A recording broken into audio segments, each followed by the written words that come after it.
Welcome to the Topic Series. I'm Roy Paulson, and I'm introducing Hugh Hoagland.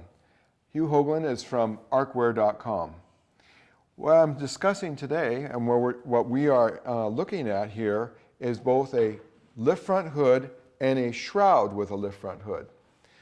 These two lift front hoods both pass the same arc flash testing, which would be 40 calories, arc thermal protection value. But yet there's a significant difference here because this design goes over the top of the helmet, and this design, the helmet is exposed. Both of them, as far as for the face shields, are the exact same face shields. But this model here, which is what we call a shrouded hood, manufactured without the covering over the top of the helmet, is lighter weight because there's less material involved. Both of these have the lift front hood feature where the face shield can be lifted and it will stay. To lower the face shield, you would nod your head like a welder, which would allow the face shield to automatically come down and latch. You'll notice that both of these have the articulated light mount. We call it an ALM, where the light both goes up and down and in and out to adjust the light into the correct position. This can be used on both sides of the helmet, or it can be used just on one side.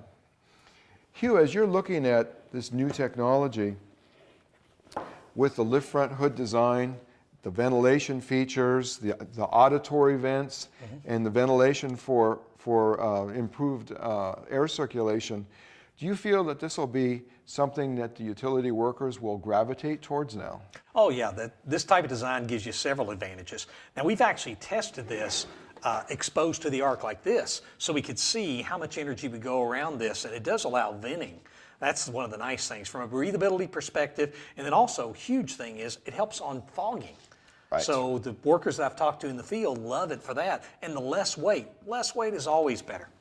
One of the things that we've seen in the field too is just normally you're going to pick this up and you're going to keep it up like this while you're working that you're not doing energized work. You flip it down only for the energized work, makes it a lot easier to see, makes it a lot easier to have that peripheral vision, which is important. You're in an electrical room, you're doing work around other equipment. Sometimes you're doing work inside of equipment. So being able to see nice and clearly with something that's dielectric is a great advantage. Now I know I had done some testing on lift front hoods where we took the latch out. This was some time back on one of our early prototypes. Right. We took the latch out and we did the arc flash test, and the shield did not blow up. No.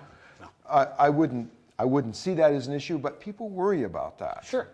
Along with, as you said, the arc flash coming in from the top. We have this open specifically so that there will be a lot of ventilation because the guy is breathing inside here. Right. The air needs to move, and we need to get the movement through these vents. Sure. Now on this flashlight assembly, which we're calling the articulated light mount, it rotates up and down and in and out. This allows them to just grab the light, position it, let it go, and wherever they let go with the position, it stays in that position. Good.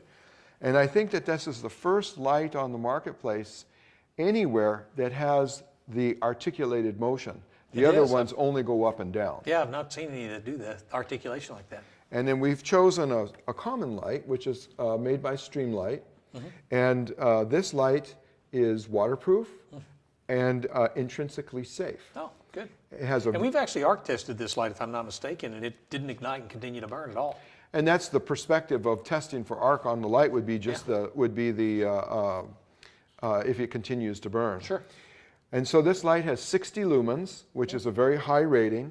And we made it specifically so that if he's on a long job, he can take the light out and just have a spare light and replace it. Without having to change the batteries. Because changing the batteries is hard to do with gloves on. Sure. So by just having it so it's a quick change, he can have an extra light handy that's charged up. Oh, nice. And they're very inexpensive. So as we're talking here about the shrouded unit versus the unit that has the fabric that goes completely over the top, these two different units, this is be more traditional in the sense that it's more or less like a full hood. Is there any advantages that you can see that a shrouded or the besides the weight, would there be any other reasons a person would pick one versus the other? The only reason you might pick this is if you're going to a higher level, you may need something to help protect the hood or the helmet, as long as you're not having to protect the helmet. At the lower levels, most any helmet on the market, it's more than 40 or 50 calories before you ever really touch the helmet. And then we found in our research it was only on the lip, which is completely covered. So you might want to shield it when you're going to 75 to 100 calorie rated systems, but the systems are tested as sold. So that whole unit has to be tested with whatever parts are going to be on it to make sure it doesn't catch on fire. So these are tested to whatever they're rated for. 40 calories, I'm sure it's no problem with that particular hard hat. We've noticed that at temperatures, at arc testing above 40 calories, we can see some distortion in the helmets. Yeah. Whether or not that would be a problem, but we're only offering these shrouded units like this up to 40 calories, and then above that we have it here. Yeah. Now we make these in all different levels, starting at 20 calories, going to 40, 75, and then 100. This way we've got the complete range covered, and of course the shields change. This is 40 calorie units that are here, and on the sides of the shield you can see we have imprinted the information showing what the calorie rating is along with the manufacturing date of the unit. And the 12 calorie units are lighter in color than the 100 calorie. Sure. But there's not a huge difference between them, and so you always have to reference against what the calorie rating is listed on the face shield. Of course.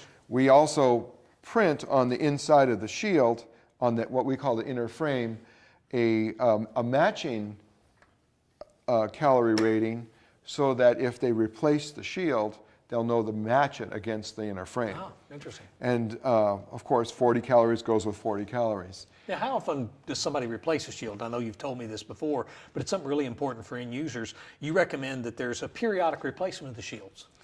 Yes, the periodic replacement is based on the usage. Sure. And so if the person only is using that product once a year, he's going to have a face shield that would last for a 5-year period of time. We've calculated at approximately 5 years of use is what we would expect the whole ensemble. However, if you're using the shield on a regular basis, normal wear and tear, you're bumping it, having things scratch it, things like this, we would expect them to replace the shield at 2 years. Okay. And that's also what the expected lifetime of the face shield was as listed in the OSHA 269 standard. Sure. It's recommending a 2-year replacement. So when we have customers contact us, that's what we tell them. Yeah, most of OSHA would require, or NIOSH would recommend that you replace the suspension about every 2 years, and then the shield, it'd be depending on what the manufacturer says. And like you said, you're recommending 5 years for your shields. Most people are going to replace those periodically, but it's good to know what the idea is. And of course, if you see scarring or anything like that, it's really hurting visibility. It's not really hurting the arc flash protection. No, the arc flash protection, there's different types of manufacturing relative to arc flash shields. Sure. Some arc flash shields in the market are a coating. Right, and those would be scarred off. Scarred off. But in our particular case, the arc flash protection is all the way through the shield. Yeah, it's extruded into the plastic. It's part of the resin, right? It's part of the resin. Right. It's blended into the resin. And so scratches are not going to damage this particular item. Right.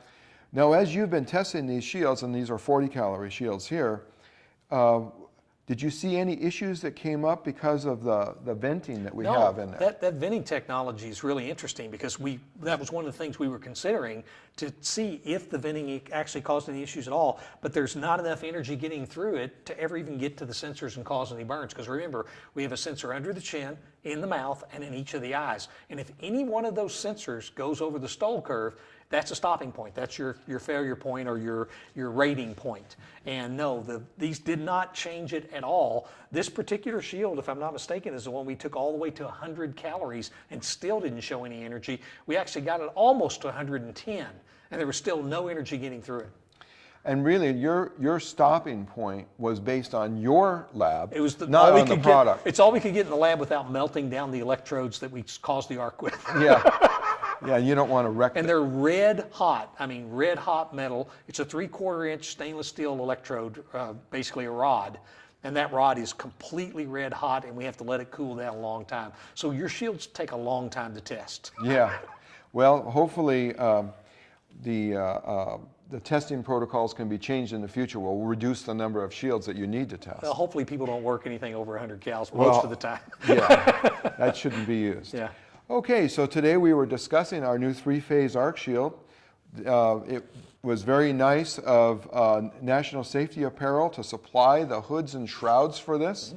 These products are available from National Safety Apparel as a complete unit. Okay. And the face shields that were used in the tests have this special color, which you see as a gray color, and we put that in as a nanoparticle blend to make it so that these products have full color recognition as you're looking through the shield. As you've been working with people over the years, in our legacy green product line that we've had for years, with the green color did affect some of the colors. Mm-hmm. Have you seen that the marketplace is very interested in having a shield that doesn't affect the colors? Yeah, there have been a few shields that came on the market. They were lower calorie level shields that came on the market with coatings typically that had come out that were kind of a neutral gray, and people really liked that idea. But the technologies that I saw didn't go very high at first. And so this new nanoparticle technology, I think, is really going to change that. And the fact that it's all the way through the shield means it may last them a little longer. Oh, for sure. And as far as for color recognition, we're utilizing the optical instruments for measuring color the same as if you went to the ophthalmologist and he was measuring your eyes. Oh, that's good. And so by using standardized equipment, and again, it's the same equipment that's used by the Navy for testing their pilots, we were able to test a lot of people, not just one or two, and it's a randomized test, so you have no idea what the colors are that you're going to see, and we were able to catch all of these tests. We have found excellent results that they can see all colors in those tests if they could see all the colors to start with. Yeah, I'm a little red-green colorblind myself. Well, it's common, especially with men, yeah. red and green. You'll notice that we also put a transparent window, we call it an optical window here, so that they can not only see through the shield, but they can also see through this chin protector. Oh, that gives them some downward vision if they're on a pole, on a ladder, if they're in a circumstance, if they need to reach for a tool that's below them, they can look down and see through it. Again, we're trying to bring out all of the features and benefits that these end users would need to have for using these products in the field. Yeah, that's good. Well, Hugh, thank you very much for reviewing these products. Thank you again to National Safety Apparel for supplying these shrouds and the hoods. And we'll look forward to seeing the feedback from the customers in the field. Good. I'm looking forward to it too. Thank you.